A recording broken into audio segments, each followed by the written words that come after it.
ప్రియమైన దేవుని బిడ్డలారా, ఈరోజు 4 భాగాలు చదువుకున్నాం. ఈ 4 భాగాలలో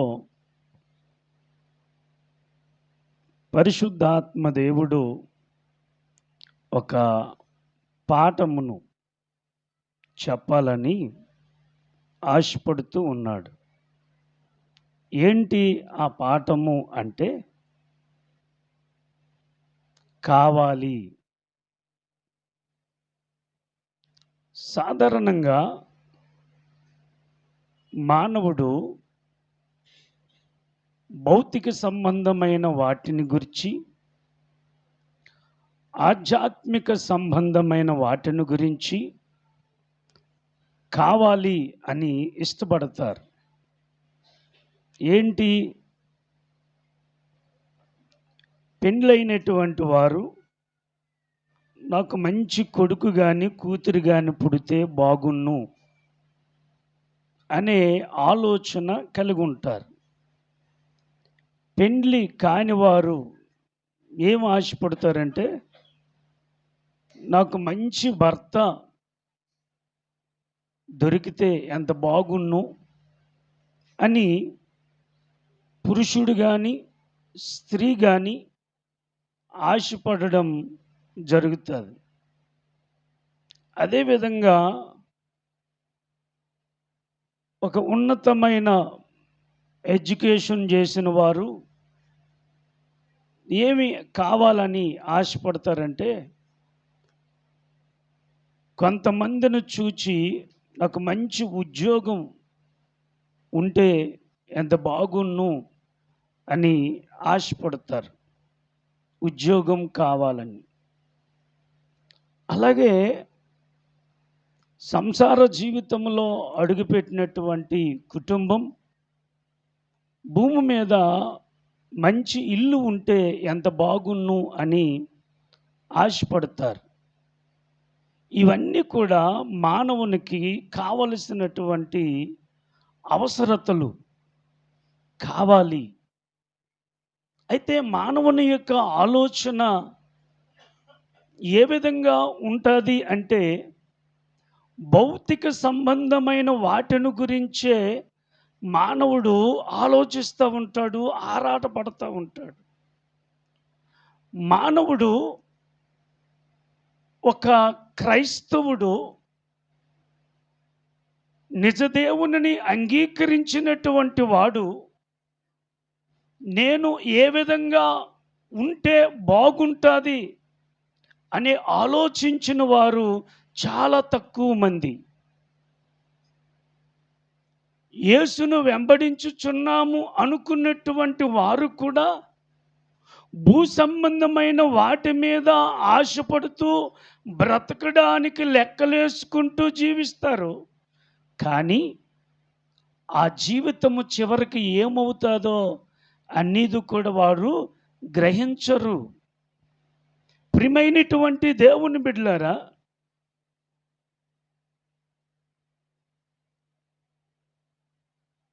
ఎటువంటి వారు కావాలి?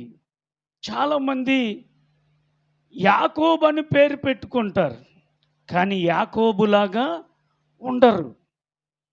చాలామంది ఎస్తేరు అని పేరు పెట్టుకుంటారు, కానీ ఎస్తేరులాగా ఉండరు. చాలామంది సంసోన్ లాగా పేరు పెట్టుకుంటారు, కానీ సంసోన్ లాంటి బలవంతులుగా ఉండలేరు.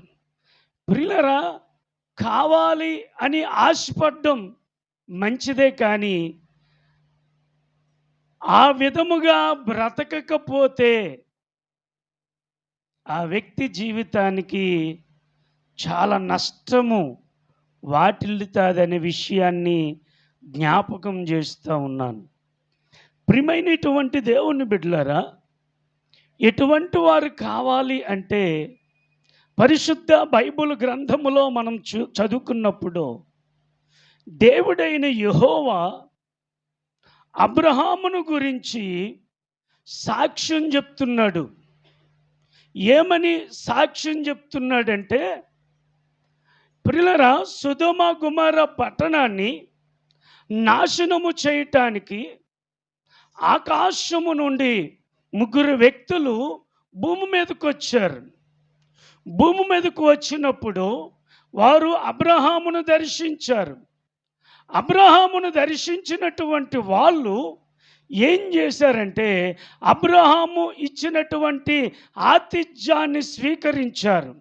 స్వీకరించి అబ్రహాము ఇంటి నుండి సొదొమ గొమొర్రాకు ప్రయాణము చేయటానికి అడుగులు వేస్తున్నప్పుడు వాళ్ళు ఏమంటున్నారు తెలుసా? ఇప్పుడు చదవండి, ఆదికాండము 18వ అధ్యాయం 19వ వచనం. ఎట్లనగా యెహోవా అబ్రహామును గూర్చి చెప్పినది అతనికి కలుగుజేయునట్లు. హల్లెలూయా. ఇక్కడ గమనించండి, దేవుడైన యెహోవా అబ్రహామును గురించి చెప్తున్నాడు, అబ్రహామును గురించి మాట్లాడుతున్నాడు. ప్రియమైనటువంటి దేవుని బిడ్డలారా, అబ్రహామును గురించి దేవుడు ఏమి మాట్లాడుతున్నాడంటే అతనికి కలుగుజేయునట్లు తన తరువాత తన పిల్లలను తన ఇంటి వారిని నీతి న్యాయములను జరిగించుచు యెహోవా మార్గమును గైకొనుటకు అతడు వారికి ఆజ్ఞాపించినట్లు నేను అతనిని ఎరిగియున్నాను. ఈ మాట ఎవరు పలుకుతున్నారంటే తండ్రి అయిన దేవుడు పలుకుతున్నాడు. ఎవరిని గురించి? అబ్రహామును గురించి. అబ్రహాము ఎటువంటి వాడు అంటే నీతిమంతుడు. అబ్రహాము ఎటువంటి వాడు? దేవుని యందు భయము భక్తి కలిగిన వాడు.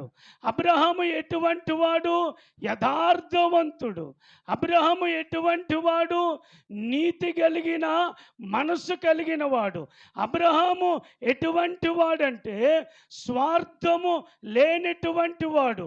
అబ్రహాము ఎటువంటి వాడంటే కపటము లేనటువంటి వాడు.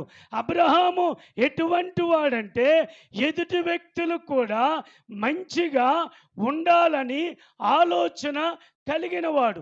నేను ఎలాగైతే ఉన్నానో, నేను ఏ మనసుతో ఉన్నానో, ఏ ఆలోచనతో ఉన్నానో, ఏ నడతతో ఉన్నానో, ఏ సంతోషంతో ఉన్నానో, ఏ ఆనందంతో ఉన్నానో, ఏ భక్తితో ఉన్నానో, ఏ నీతితో ఉన్నానో, ఏ స్థిరమైన మనసుతో ఉన్నానో, ఎదుటివారు కూడా అటువంటి మనసు కలిగి ఉండాలని ఆలోచన కలిగిన వాడు అబ్రహాము.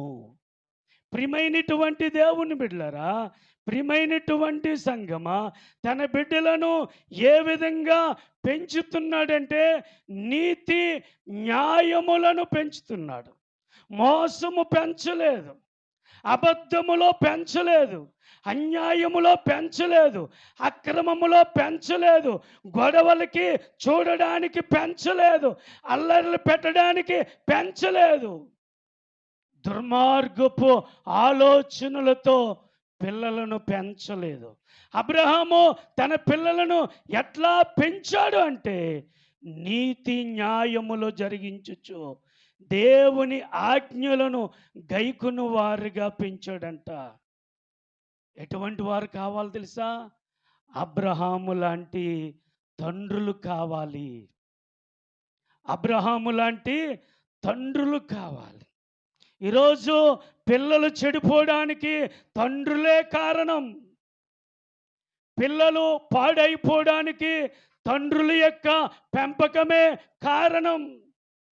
తండ్రులు మంచి మనసు లేకపోయినప్పుడు, తండ్రులు మంచి ప్రవర్తన లేనప్పుడు, తండ్రులకి మంచి ఆలోచన లేనప్పుడు, తండ్రిలో మంచి గుణము లేనప్పుడు ఆ తండ్రులను చూచిన పిల్లలు అదే గుణం వస్తుంది కానీ వేరొక గుణము రాదు. ప్రియమైనటువంటి దేవుని బిడ్డలారా, దేవుని మార్గము గైకొనమని ఆజ్ఞాపించి హెచ్చరించిన వాడుగా అబ్రహాము ఉన్నాడు. ఈరోజు ఎటువంటి వారు కావాలి అంటే అబ్రహాము లాంటి తండ్రులు కావాలి. సంఘములో అటువంటి వారు ఉండాలి. క్రైస్తవ కుటుంబాలలో అటువంటి తండ్రులు అవసరం.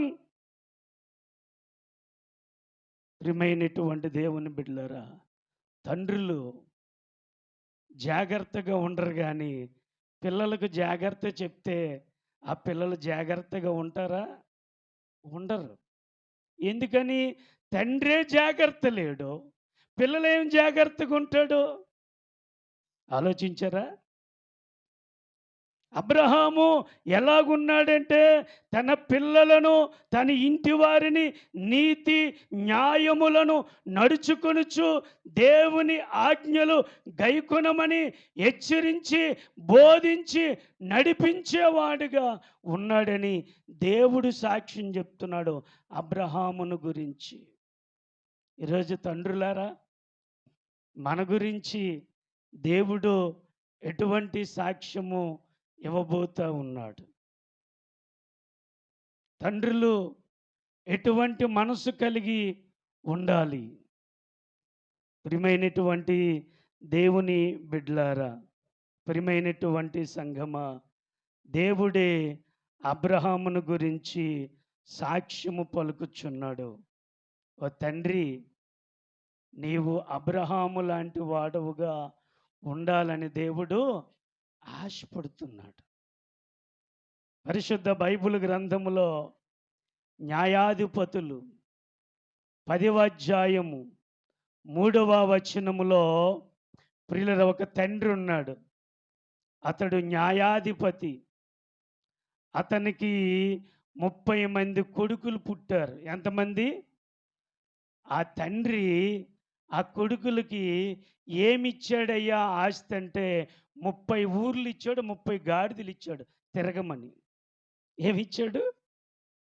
30 ఊర్లు ఇచ్చాడు, 30 గాడిదలు ఇచ్చాడు. అరే, ఈ గాడిదల మీద మీరు తిరగండి అంటే ఆ తండ్రి ఎటువంటి వాడు? సోమర తండ్రి, కష్టపడలేనివాడు, బిడ్డలను సరిగా పెంచలేనివాడు, తాను కూడా సరిగా నడవలేనటువంటి వాడు. అటువంటి తల్లిదండ్రులు ఈ రోజులో లేరా? త్రాగుబోతు తల్లిదండ్రులు లేరా? తిరుగుబోతు తల్లిదండ్రులు లేరా? జోజమాడే తండ్రులు లేరా? గొడవలు పెట్టుకునే తండ్రులు లోకములో లేరా? మోసం చేసే తండ్రులు లేరా? అన్యాయముగా, అక్రమముగా, అబద్ధాలతో నడిచే తండ్రులు లేరా లోకం మీద? దేవుని వాక్యం ఆలకిస్తున్న ఓ తండ్రి, అబ్రహాము వలె మనము ఉండాలి. హల్లెలూయా, హల్లెలూయా.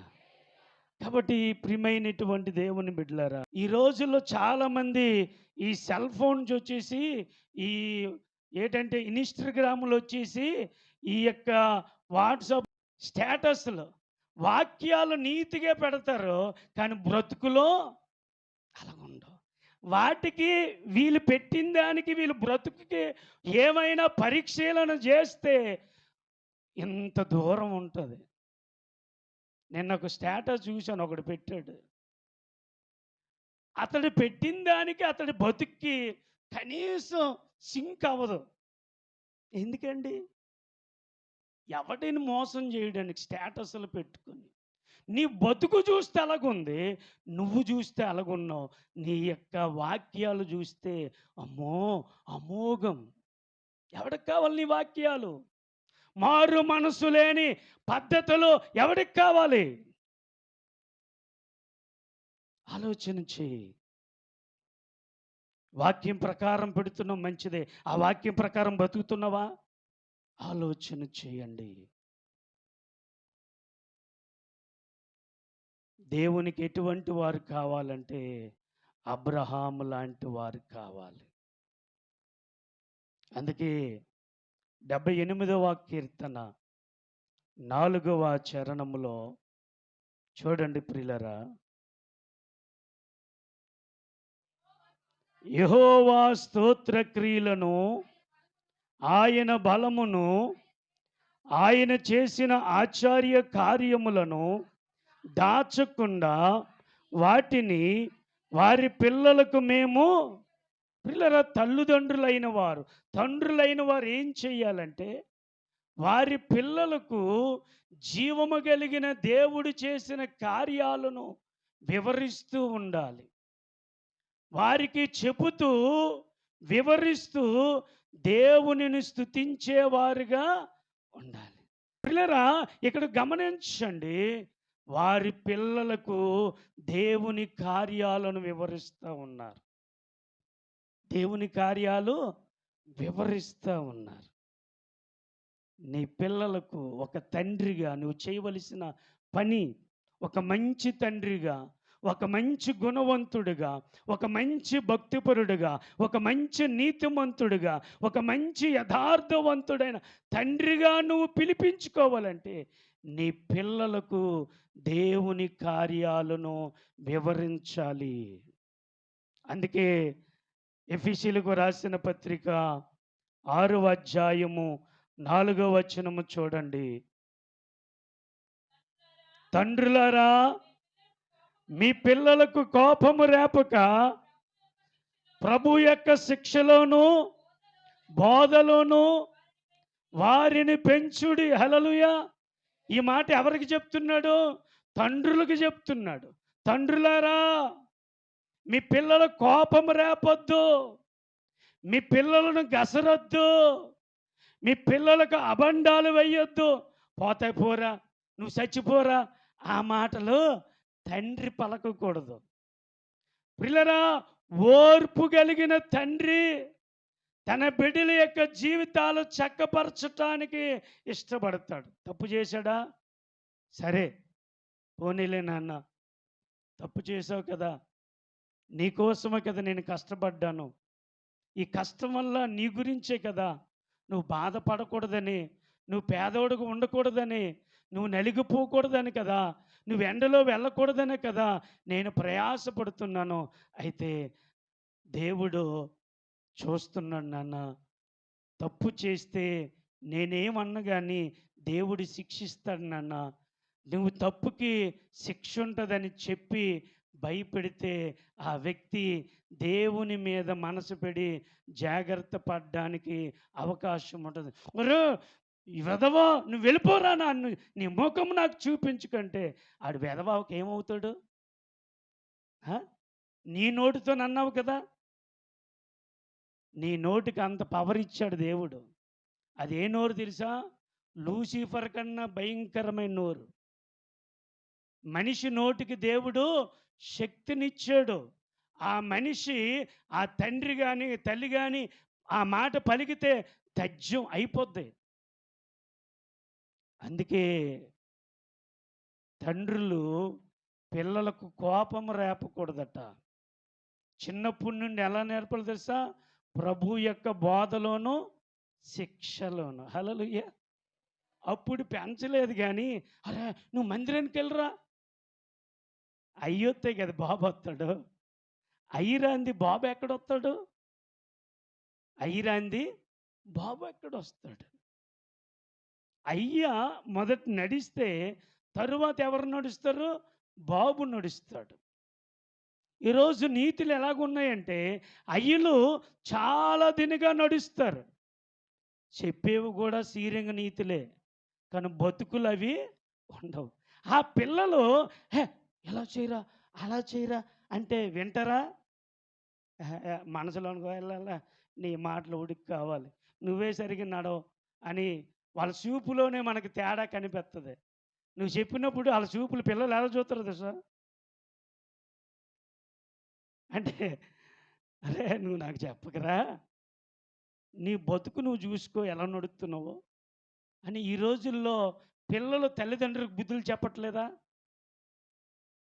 ఆలోచన చేయండి. అందుకే తండ్రులైనటువంటి వారు ఎలా ఉండాలని దేవుడు చెప్తున్నాడంటే అబ్రహాములాగా ఉండాలని చెప్తున్నాడు. అందుకే ద్వితీయోపదేశకాండం 4వ అధ్యాయం 9వ వచనం, ద్వితీయోపదేశకాండం 6వ అధ్యాయం 6-7 వచనాలలో అక్కడ ఉంటుంది, అబ్రహాము వలె తన పిల్లలను ఆ రీతిగా పెంచగలిగితే ఆ పిల్లలు గొప్పవారు అవుతారు. ఈసాకు గొప్పవాడయ్యాడు, యాకోబు గొప్పవాడయ్యాడు, వారి పిల్లలు గొప్పవారయ్యారు. ఎందుకో తెలుసా? ముత్తాత మంచి పునాది వేశాడు, తాత అంతకన్నా పునాది వేశాడు, ఇప్పుడు అయ్య కూడా ఏం చేశాడు? అంతకన్నా పునాది వేశాడు. హల్లెలూయా. మరి ఆ పిల్లలు ఆ పునాది మీద ఉండకుండా ఎక్కడికి వెళ్తారు? ఓ తండ్రి, నీ పునాది ఎలాగుంది? అబ్రహాము వలె ఉన్నావా? కాబట్టి ఎటువంటి వారు దేవునికి కావాలంటే అబ్రహాము లాంటి తండ్రులు కావాలి. రెండవది, ఎటువంటి వారు కావాలంటే అన్న లాంటి తల్లులు కావాలి. ఎలాంటి వాళ్ళు? పిల్లలు చెడిపోవడానికి తండ్రి ఒక ప్రక్క కారణమైతే రెండో ప్రక్క తల్లే కారణం. తల్లి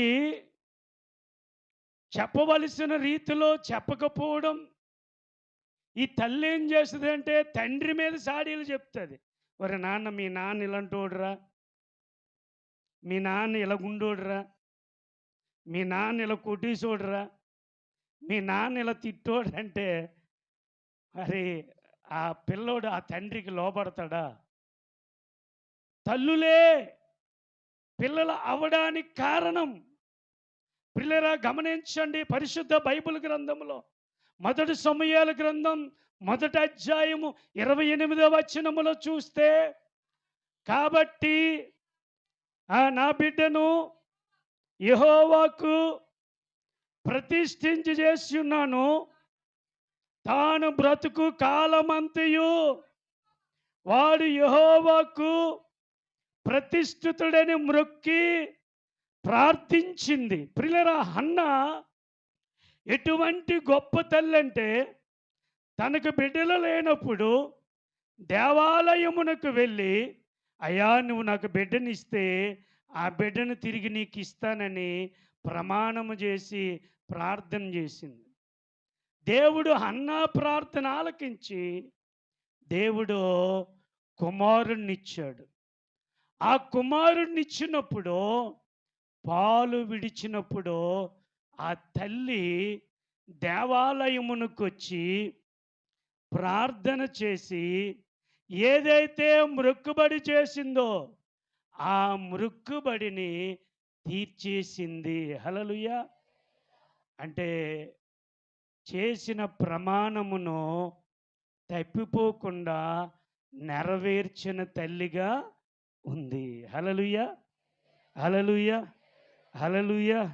ప్రియమైనటువంటి దేవుని బిడ్డలారా, తాను బ్రతుకు కాలమంతయు దేవునికి ప్రతిష్ఠితుడని మ్రొక్కి ప్రార్థించి దేవాలయములో విడిచిపెట్టింది.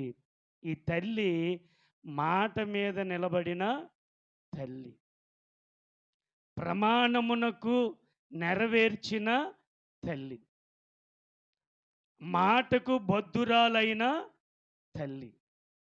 ప్రియులారా, పిల్లలకు ఉపాధ్యాయులు ఎవరంటే తండ్రి, తల్లి. ఈ తల్లిదండ్రులైన వారు ఇంటిలో సక్రమముగా, మర్యాదగా, పరిశుద్ధంగా, భక్తిగా, మరి మృదువైన మాటలు మాట్లాడి అల్లరి లేకుండా క్రమముగా జీవిస్తే ఆ పిల్లలు వారి మీదకు తల్లిదండ్రుల యొక్క ప్రభావము పడతాయి. అదే తల్లిదండ్రులు ఎప్పుడు కొట్టుకుంటారు అనుకో, పిల్లలకు అదే మనసు వస్తుంది. పిల్లల దగ్గర తల్లిదండ్రులు బహు జాగ్రత్తగా ఉండాలి. ఇక్కడ హన్న, ప్రియమైనటువంటి వారులరా, మాట తప్పనిదిగా ఉంది. కాబట్టి హన్నా లాంటి తల్లులు కావాలని దేవుడు ఆశపడుతున్నాడు. ఓ తల్లి, నీ మనసు హన్నా లాంటిది ఉందా? ఓ తల్లి, నువ్వు చేసే ప్రమాణము హన్నా వలె నెరవేర్చావా? ఒకవేళ ప్రమాణాలు చేసి మీరిపోయి నీ పిల్లలకు అదే నేర్పించే తల్లిగా ఉన్నావా? కాబట్టి ఈ రోజుల్లో పనికిమాలిన తల్లులున్నారు. ఈ రోజుల్లో పనికిమాలిన తండ్రులున్నారు.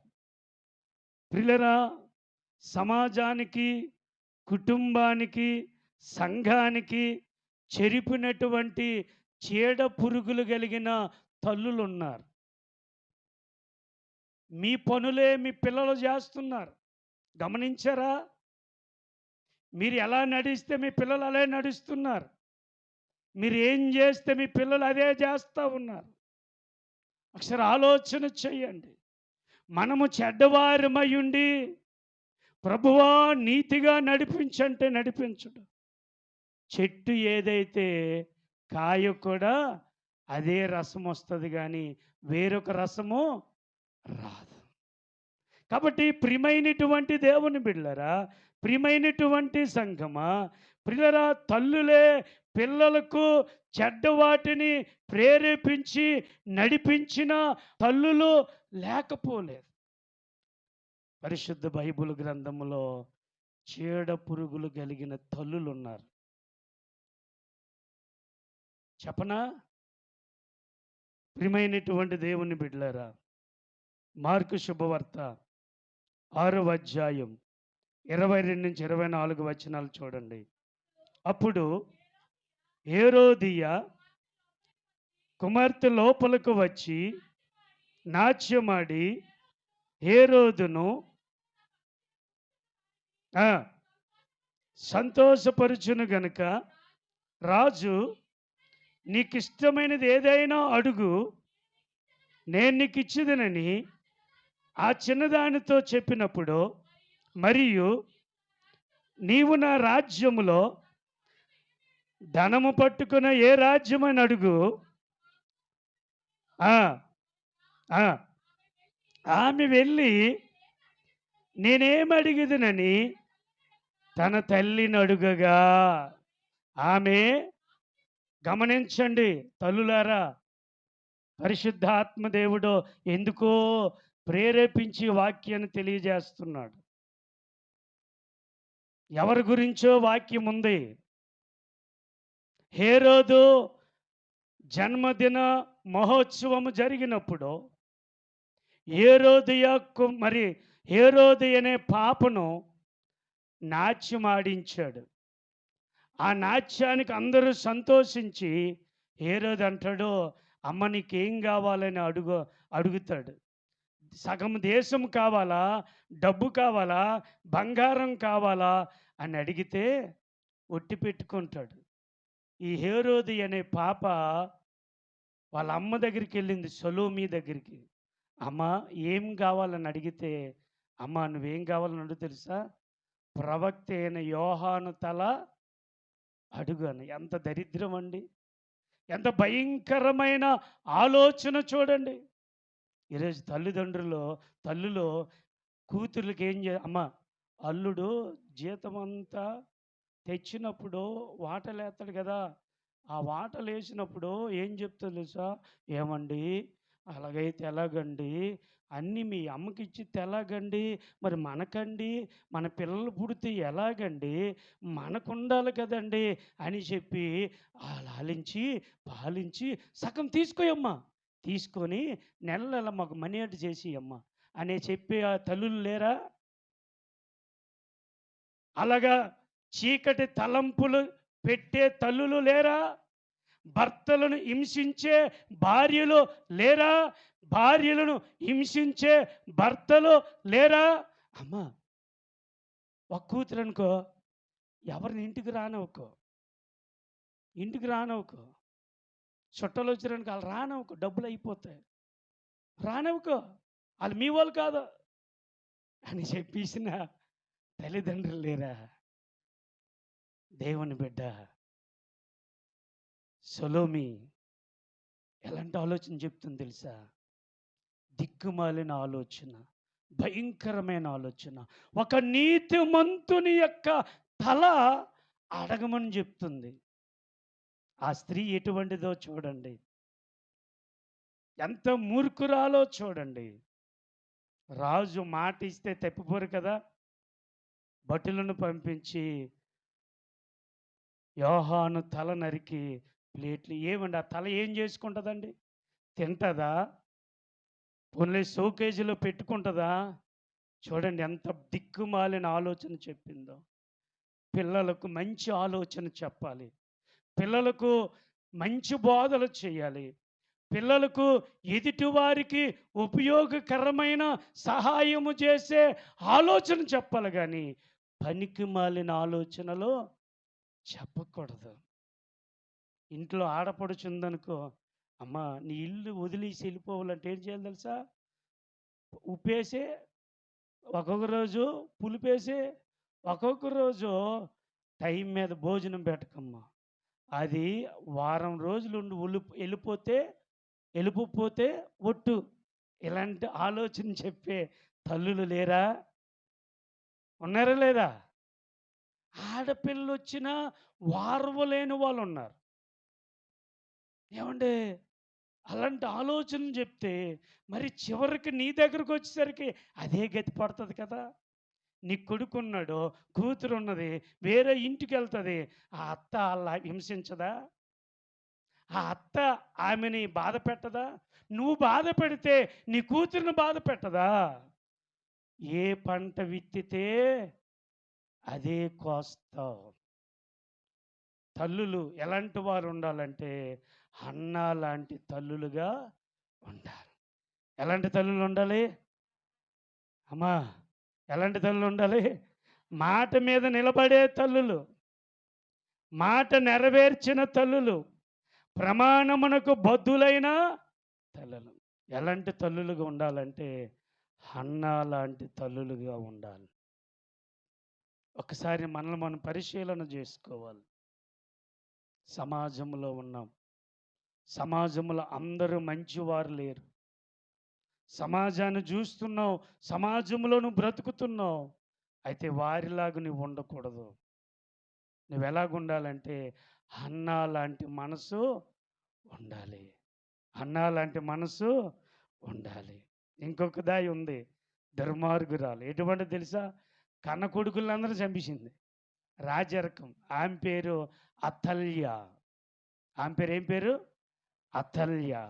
మీరు 2వ దినవృత్తాంతాల గ్రంథం 22వ అధ్యాయము 10-12 వచనాలు ఇంటికెళ్ళి చదవండి.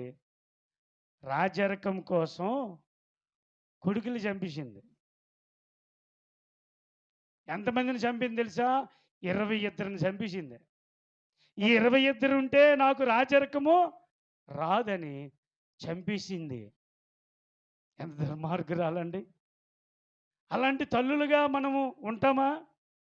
అలాంటి తల్లులుగా మనం బ్రతుకుతామా? కాబట్టి అతల్య లాంటి పచ్చి దుర్మార్గురాలు పిల్లలను చంపేసింది. సలోమి లాంటి తల్లి హేరోదు అనే కూతురికి చెత్త ఆలోచనలు చెప్పి నీతిమంతుడైన మరి యోహాను యొక్క తల నరికించటానికి కారకురాలయ్యింది. కానీ హన్నా మాట మీద నిలబడ్డాది. బద్ధురాలయ్యింది. గుణవంతురాలు, మాదిరికరమైన తల్లి, పరిశుద్ధురాలు, ఓర్పు కలిగిన తల్లి తన ఇంటిని మంచిగా ఎదుటోళ్ళు సొమ్ము పడేసుకోలేదు. తన భర్త కష్టపడిన కష్టము పొదుపు చేసుకొని నీతిగా బ్రతికింది. హల్లెలూయా! హల్లెలూయా! అటువంటి తల్లులు కావాలని దేవుడు ఆశపడుతున్నాడు. కాబట్టి ఈ రోజున దేవుని బిడ్డలమైన మనము ఎటువంటి వారిగా ఉండాలి కావాలంటే అబ్రహాము లాంటి గొప్ప తండ్రి వలె మనం ఉండాలి. హన్నా లాంటి తల్లులుగా మనము ఉండాలి. తల్లి పిల్లలకు మంచి ఆలోచన చెప్పాలి. గుణమైన ఆలోచన చెప్పాలి. ఈరోజు తల్లిదండ్రులు ఏం చేస్తున్నారు? పిల్లలకి వ్యర్థమైనవి నూరు పోస్తున్నారు. ఈ టీవీలు చూస్తున్నారు, ఎదుటివారిని చూస్తున్నారు, పనికిరాని తలంపులు చేస్తున్నారు, అసూయలు నూరు పోస్తున్నారు, పిల్లలకు స్వార్థాన్ని నూరు పోస్తున్నారు. ఒక గొడవ వచ్చిందనుకో, వాళ్ళ పిల్లకే ఏమైనా చూస్తుంటే పిలిచిందనుకో, ఇంటి లోపలికి వెళ్ళి పిల్లలు ఏం చేస్తున్నారు, పడాలు పడాలు కొట్టేస్తున్నారు. అంటే ఆ పిల్లలకి ఏమొస్తుంది, నీలాంటి ద్వేషము రాదా? మరి ఆ పిల్లలు నీకు ద్వేషమైపోరా? ఎప్పుడైనా చెప్తున్నాను, మీ పిల్లలకు స్వార్థాలు నేర్పకండి, అసూయలు నేర్పకండి. ఎదుటివారు ఏమైనా అనుకోనివ్వండి, వాళ్ళతో సఖ్యతగా ఉండండి అని చెప్పండి. కానీ వాళ్ళతో మాట్లాడకే, వాళ్ళతో నడకే అంటే దేవుని ప్రేమ ఎలాగొస్తుంది? దేవుని ప్రేమ వారు ఎలా తెలుసుకుంటారు? పిల్లలకు వ్యర్థమైన ఆలోచనలు తండ్రి కానీ తల్లి కానీ చెప్పొద్దు. ఆ పసిపిల్లలు పాపాత్ములైపోతారు. మీలా అలాంటి మనస్తత్వాలు వారికి నూరు పోసినప్పుడు వారి మనసులు పాడైపోతాయి. నువ్వు చెప్పు, వాళ్ళు సినిమాకి వెళ్తుండ్రా, సినిమాకి వెళ్ళొద్దు. వాళ్ళు బూతు మాట్లాడుతుండ్రా, బూతు మాట్లాడద్దు, అవి చెప్పు. వాళ్ళు రహస్యమైన సెలలో మాట్లాడుతున్నారా, అవి చెప్పు. అంతేగాని వాళ్ళతో మాట్లాడుకో, వాళ్ళతో కలిసి ఉండకో. అది అసూయ పర్రాలు, అది గయ్యాలి. మరి ఆ గయ్యాల నువ్వు గయ్యాలి కదా, చెప్పండి. కాబట్టి తల్లిదండ్రులైన వారు పిల్లలకి నీతి బోధలు చెప్పాలి, ప్రేమ బోధలు చెప్పాలి, రక్షణ బోధలు చెప్పాలి. అప్పుడే ఆ తల్లిదండ్రులు బిడ్డలకు ఉత్తమమైన తల్లిదండ్రులుగా వారు పేరుగాంచుతారు. అటువంటి తల్లిదండ్రులుగా మనం ఉండాలని దేవుడు ఆశపడుతున్నాడు. అట్టి కృప ప్రభు మనకు దయచేయునుగాక. ఆమెన్.